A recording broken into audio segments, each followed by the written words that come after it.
पैसे वाटणाऱ्यांवर कारवाई करण्याऐवजी माझ्यावर गुन्हा दाखल केला. गुन्हा दाखल झाल्यानंतर वंचितचे नेते निलेश विश्वकर्मा विभागीय आयुक्तांच्या भेटीला. नगर परिषदेच्या मतदानाच्या दिवशी जिल्हाधिकाऱ्यांसोबत झाली शाब्दिक चकमक. अमरावतीचे चांदूर रेल्वे नगर परिषदेच्या मतदानाच्या 2 तारखेला चांदूर रेल्वे येथील पंचायत कार्यालय परिसरातून भारतीय जनता पार्टीच्या कार्यकर्त्यांनी पैसे वाटल्याचा आरोप वंचित बहुजन आघाडीचे युवक आघाडीचे प्रदेशाध्यक्ष निलेश विश्वकर्मा केला होता.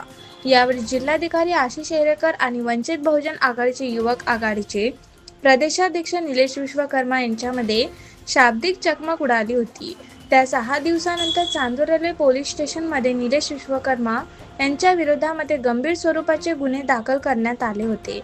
त्यानंतर निलेश विश्वकर्मा यांनी विभागीय आयुक्तांकडे याबाबत तक्रार केली. उलटा चोर कोतवाल को दाटे अशी परिस्थिती झाली आहे.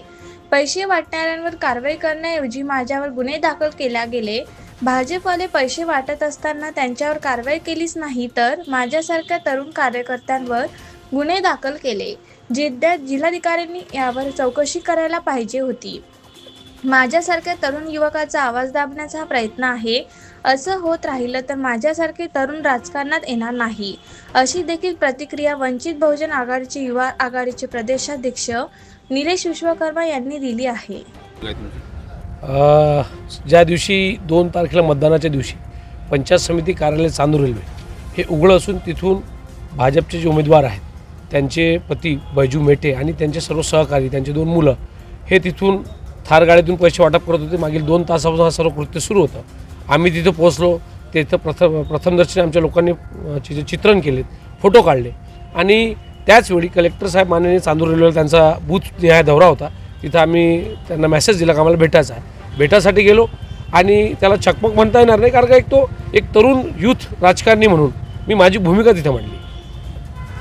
निश्चितच मला तर दुःख हे आहे की एक IAS अधिकारी आणि तो यूथ आहे. तर आमच्या अपेक्षा यूथपासूनच आहेत कारण या अशा ज्या घटना होतात. माझं 9 वर्षाआधी जेव्हा मी निवडणूक लढलो होतो तेव्हा 120 असताना माझा पराभव झाला नगराध्यक्षासाठी आणि आता महिला रोस्टर आलं. म्हणजे एखाद्या तरुणाने या सिस्टीमच्या लढायचं ठरवलं तर किती वर्ष संघर्ष करायचा. सिस्टीमला त्यांनी कुठंतरी कलेक्टर साहेबांना आमच्या अपेक्षा होत्या की यांनी तात्काळ चौकशी करायला पाहिजे.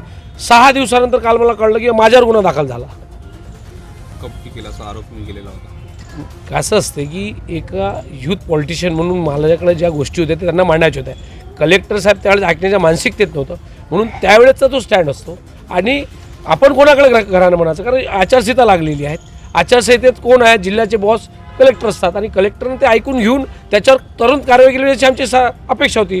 आज मोठ्या संख्येने वंचितचे सर्व पदाधिकारी आलेले आहेत, शिवसेनेचे पदाधिकारी आलेले आहेत, राष्ट्रवादीचे दोन्ही गटाचे पदाधिकारी आले आहेत. इथून आम्ही थेट आता कमिशनर साहेबांना गाठू आणि निश्चितच अशा जर तरुण राजकारण दाबण्याचा प्रयत्न असेल मग चांगलं लोक राजकारणात येणार नाही ना. विभागीय आयुक्त मागणी हीच आहे की स्वयंस्पष्ट तक्रार आम्ही दिलेली आहे. एकदम स्पष्ट तक्रार फोटोसहित फुटेजसहित त्याच्यावर व्हिडिओवर कारवाई झाली पाहिजे होती. त्यांची चौकशी लागली पाहिजे होती. ज्या लोकांनी पैसे वाटले त्यांचे फुटेज आम्ही दिले आहे. ती कोणती कारवाई न होता उलटा चोर कोतवाल को झाले. मीच कंप्लेंट केली.